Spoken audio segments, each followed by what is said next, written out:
Yeah. That and the Jon Jones fight. I remember the Jon Jones fight, the first one, when Jon didn't train. Was that before or after Gustafsson fought Rumble? Oh, that's a good question. Rest in peace, Rumble. Rumble Out of passed away nowhere. this week. Yeah. Apparently, he had some form of, I think it was like non-Hodgkin's lymphoma or something along those lines. Yeah. I don't know if that's public. We should find out if that's public knowledge. I think it was. I think I read that. I couldn't pronounce the words, and that sounds like it was. Yeah, I shouldn't say it if it wasn't public knowledge. Though. If it's not public knowledge, we should edit it out. I'm almost positive I just read that in an article the other day. But yeah, that was great. I was on the 38 years old, man. Yeah, I did the UFC quintet with him. It was me, Clay Guida, him, Gilbert Burns, Anthony Smith. But yeah, that was I think my only really interaction with him. Dude, fucking good dude. Yeah, non-Hodgkin's lymphoma, a rare immune disorder called HLH. Yeah, horrible. 38. Such a nice guy. And the biggest welterweight that's ever walked the face of the planet. Yeah. When he was a welterweight? I know, that's fucked. Dude, I saw him in between fights once, and I go, Anthony, how big are you? And he goes, 230 pounds. 230?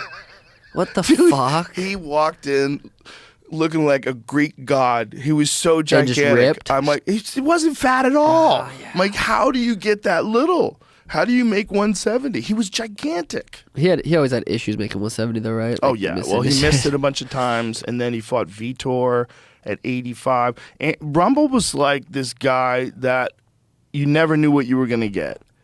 If he was like ready to go and in shape and prepared, Jesus.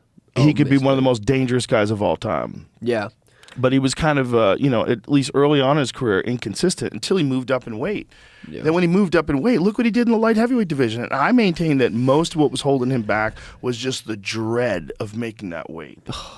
It's just dread. Yeah. The guy goes up 2 weight classes and is knocking out everybody with 1 punch at light heavyweight. Knocks out Gustafsson. Bro, he fucked everybody up except DC. Yeah. DC just used his wrestling. He fought DC twice, right? Yeah. Right. Yeah. God, I bet DC was like, God damn, I don't want to fight this motherfucker again, dude. He's so dangerous. God. Rumble's so dangerous. That's a scary, yeah. He was so dangerous. He had power that was... I remember when he hit Glover, I was like, Did his tooth go flying? Was that Glover's tooth?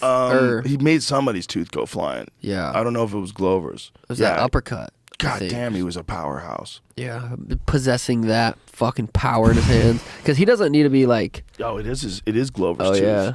Because he doesn't need to really be accurate either. He can hit you like anywhere in the head, and that's night-night. Bro, he could hit your shoulders and you'd be dizzy. It might get knocked out. It's crazy. He just had that preposterous power. Yeah,